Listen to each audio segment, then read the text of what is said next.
High pressure pump দিয়ে একটা এসিউ, বড় একটা এসিউ অয়েল পরিষ্কার করতেছি, মানে মেনটেনেন্স। এটা করলে খুব ভালো করে পরিষ্কার হয়। এই যে আমাদের সাথে আছে নুরু ভাই, এদিকে তাকান, ভালো কাজ করে। যন্ত্রপাতি, হাই প্রেশার পাম্প, আর এই যে দেখতে পাচ্ছেন কুয়াশার মতো বের হচ্ছে। এই কয়েলটা অনেক মোটা, এই দেখেন কয়েলটা অনেক মোটা, প্রায় 8 ইঞ্চির মতো মোটা। এটা একটা এসিউ,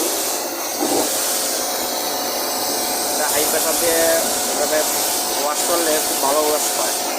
নর্মালি এটা মোটা, তো এই পাশ থেকে এই পাশে কোনো এয়ার বা পানি বের হইতেছে না, তাই হাই প্রেশার দিয়ে ওয়াশ করলে